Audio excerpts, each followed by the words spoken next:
Welcome to the Book MBA channel, where books meet life-changing wisdom. Today, we're diving deep into a powerful book that doesn't just talk about discipline, it redefines it. This is Mindful Self-Discipline by Giovanni Dienstmann. Let's begin. Introduction. The myth of motivation. How often have you said, "I just don't feel like it today"? We wait for motivation like it's a magical spark. But what if motivation never comes? In Mindful Self-Discipline, Giovanni Dienstmann flips the script. He says discipline isn't about forcing yourself. It's not about being a harsh drill sergeant to your inner self. It's about aligning your life with what truly matters to you, and then making consistent, conscious choices that reflect that. Discipline is a lifestyle, and mindfulness is the secret sauce that makes it sustainable. Let's break down how this works. Part 1. The Foundation. Chapter 1. What is self-discipline? Self-discipline isn't punishment. It's self-respect in action. Dienstmann defines self-discipline as the ability to act according to your higher goals, rather than short-term impulses. It's like a bridge between your current self and your ideal self. But here's the key. You don't build that bridge through brute force. You build it with mindfulness. Chapter 2. Why most people struggle. Why do people fail to stay disciplined? Because they rely on willpower alone. Willpower is like a muscle. It gets tired. But when you add mindfulness to the mix, something beautiful happens. You start noticing your thoughts, your impulses, and your urges before acting on them. Imagine this. You want to skip the gym. A reactive mind says, skip it. But a mindful mind pauses and asks, what will skipping do for me long term? This pause is power. Chapter 3. The 3 Pillars of Mindful Self-Discipline. Dienstmann introduces 3 pillars. Aspiration. Know your why. Awareness. Stay conscious of your thoughts and actions. Action. Take aligned steps consistently. Let's explore these 3 in detail. Part 2. Aspiration. Knowing your why. Chapter 4. Discovering your vision. Your aspiration is your compass. Without it, discipline is blind. Dienstmann encourages us to ask powerful questions. What kind of person do I want to become? What does success mean to me? What's the legacy I want to leave behind? When you clarify your life vision, discipline becomes direction instead of restriction. Chapter 5. The Power of Purpose. Purpose isn't found. It's built. Dienstmann urges you to stop waiting for passion to strike. Instead, choose your purpose, and then infuse it with passion through repeated, focused attention. Your purpose becomes a flame that burns brighter with every aligned action. Chapter 6.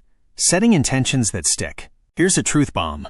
Goals without soul are empty. Dienstmann guides you to set soul-aligned intentions. These are goals that feel meaningful, not just impressive. He says don't just set goals. Feel them, visualize them, journal about them. Turn them into rituals. Part 3. Awareness. The Inner Compass. Chapter 7. Meditation as a discipline tool. You thought meditation was just for monks? Think again. Dienstmann says meditation is mental strength training. It sharpens awareness. It slows down your reactivity. It creates space between stimulus and response. With meditation, you begin to watch your cravings instead of obeying them. Chapter 8. Overcoming mental resistance. Here's a golden insight. Resistance is not the enemy. It's a teacher.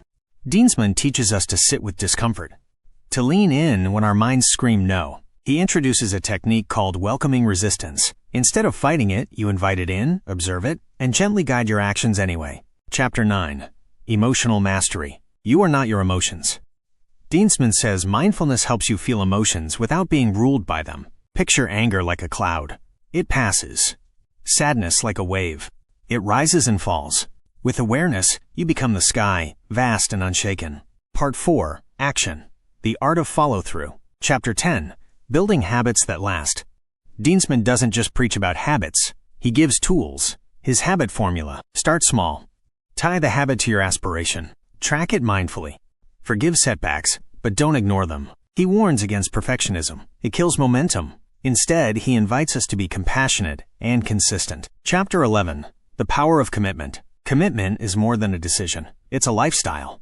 Dienstmann explains that when you commit from a place of purpose, you don't need to fight with motivation. Your why pulls you forward. He offers practices like commitment journaling, where you write down your intentions daily to solidify them in your subconscious. Chapter 12. Creating a supportive environment. Discipline isn't just internal, it's environmental. Dienstmann tells us to design our world for success. Remove temptations. Build triggers for good habits. Surround yourself with aspirational people. Create accountability. Mindful discipline isn't about controlling yourself all the time. It's about creating conditions where the best version of you thrives naturally.